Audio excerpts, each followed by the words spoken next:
Le pouvoir ne se trouve pas toujours dans les parlements ou dans les palais, parfois il se cache ailleurs, dans des noms de famille que personne n'élit, dans des conseils d'administration fermés, et dans des bilans financiers que presque personne ne lit vraiment.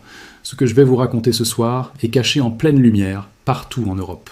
Imaginez une seule famille italienne qui contrôle Ferrari, Jeep Chrysler et Maserati, qui possède un club de football valorisé à plus de 2 milliards de dollars qui exerce une influence sur la plus grande banque d'Italie, et qui détient une part d'un des médias les plus influents au monde. Ce n'est pas seulement de la richesse, c'est un pouvoir qui rivalise directement avec celui des gouvernements.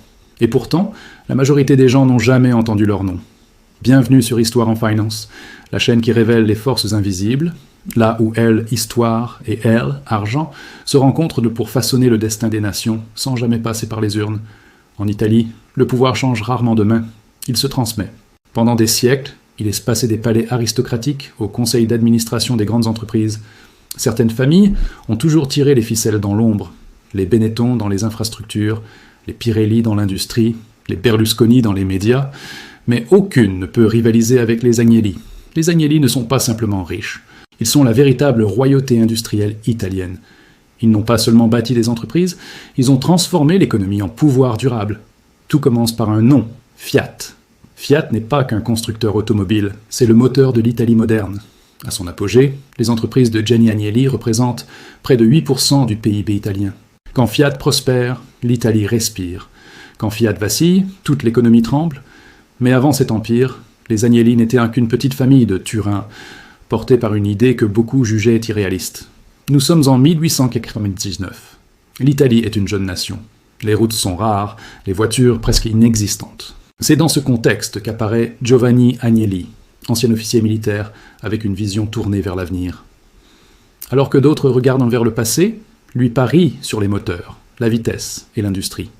Avec quelques investisseurs, il fonde la Fabbrica Italiana Automobili Torino, Fiat.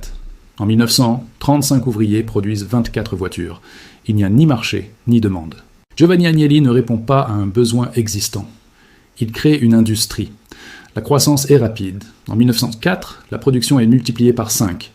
En 1906, Fiat produit plus de 1000 voitures par an et ouvre déjà une concession à New York. Mais en 1908, un scandale éclate. Comptes falsifiés, cours boursiers gonflés, accusations de manipulation financière. L'affaire s'effondre. Mais la leçon est claire. Le pouvoir économique seul ne suffit pas. Lorsque la Première Guerre mondiale éclate, Agnelli agit sans hésiter.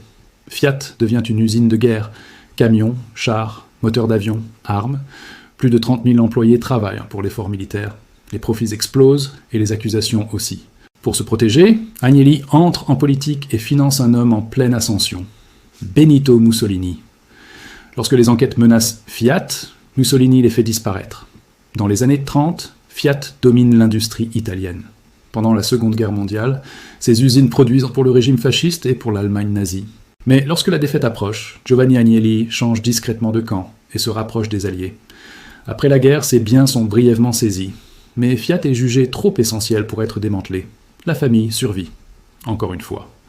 Dans les années 60, Gianni Agnelli devient patriarche. Il reconstruit l'Italie industrielle, étend Fiat à l'international, et prouve que le profit peut dépasser l'idéologie, allant jusqu'à collaborer avec l'Union soviétique pendant la guerre froide.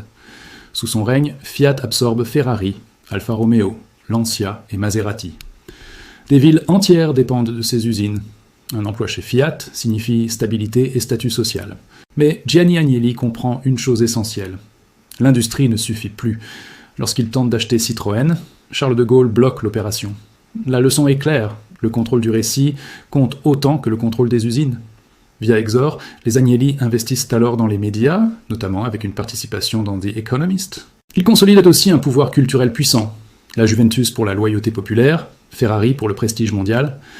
Aujourd'hui, sous John Elkann, les Agnelli contrôlent un empire discret, profondément enraciné dans les cercles de décision européens. Ils n'ont pas besoin d'élections. Leur pouvoir est patient, silencieux et durable. Alors posez-vous cette question. L'Europe est-elle vraiment gouvernée par la démocratie, ou par des dynasties qui ne sont jamais parties? Restez informés. Restez curieux. Histoire and Finance.